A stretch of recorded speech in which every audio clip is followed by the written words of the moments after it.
What's up YouTube, DMLX here, and today we gotta talk about how Capcom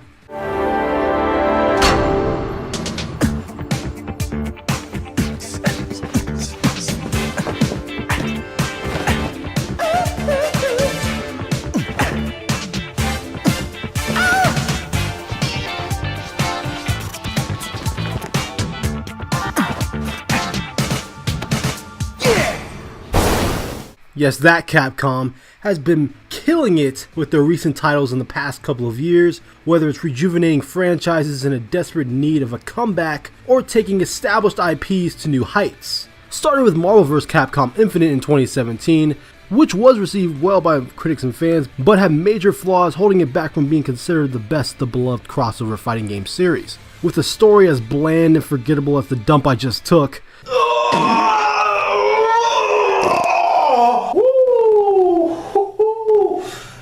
that was land right there. And the poorly rendered character models that distract the player from the series' well-known eye-candy visuals. However, in the same year, Capcom also released Resident Evil 7, which brought the series back to its old claustrophobic survival horror roots, even having the game playable through a first-person perspective to make the experience feel a lot more real and terrifying.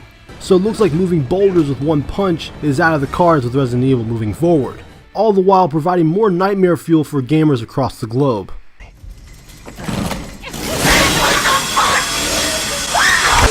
In 2018, Capcom went all out for fans of Monster Hunter, Mega Man, and Street Fighter. First, the release of Monster Hunter World, which won Best RPG and nominated for Game of the Year at the Game Awards 2018, as well as claiming the title of being the best-selling game in Capcom's history, with nearly 12 million copies shipped by the end of 2018 and counting, receiving praise from critics and fans alike, as Capcom was able to make a game more accessible for newcomers and Western markets, while maintaining the series' core gameplay mechanics veteran fans love about Monster Hunter. And the game is still being supported to this day, with cross-promotional content with games such as Final Fantasy XIV, Assassin's Creed, and The Witcher 3 to name a few. Not to mention the 2 or 3, depending on how you look at it, collections for Capcom's most recognizable franchises, Street Fighter 30th Anniversary Collection, as well as Mega Man X Legacy 1 and 2.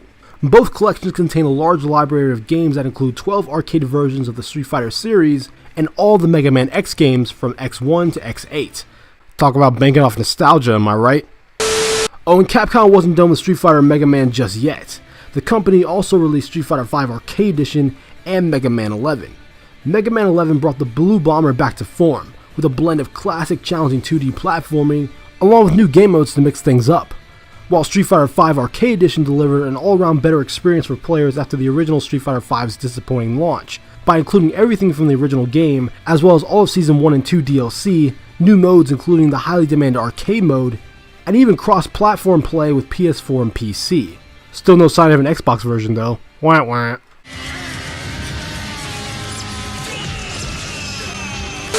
Moving into 2019, Capcom comes out swinging with the release of Resident Evil 2 Remake and Devil May Cry 5. The Resident Evil 2 Remake has exceeded many fans and critics' expectations by being able to recapture what made the original Resident Evil 2 a classic, but at the same time executing a fresh, fun, and terrifying experience for fans and newcomers alike, from the game's graphics, gameplay, and faithfulness to the original game.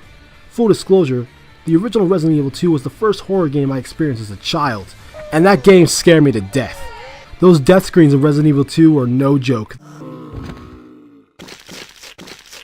Oh! Gary! I was just looking for the sports channel, Gary. And last but not least, Devil May Cry 5, another Capcom franchise returning back to form years after the 2013 reboot that was, well, a game. And with Devil May Cry 5 returning back to its roots, the game has received universal acclaim across the board, with the action-adventure hack-and-slasher taking place in the mainline Devil May Cry series, expanding upon the lore, providing good mixture of fast-paced, stylish action, where the player has control of returning characters such as Dante and Nero, along with a newcomer named V, fighting off hordes of demons to save the world from devastation. You know, just your average day of being a demon slayer for hire. However, I do have one request from Capcom. If I could have DLC where I play as Virgil, that would be great. So there you guys have it. Those are my thoughts on Capcom's streak of providing good quality games. Sure, none of them are original IPs or other Capcom IPs that probably deserve a resurgence, But hey, good games are good games. So let me just think in the comment section down below about Capcom's recent releases, and what expectations do you have for the company moving forward. If you guys enjoyed this video, make sure to hit the like button. It really helps me out, and subscribe for more content from me on Capcom games and other games in general. I'm DMLX. I'll see you in the future.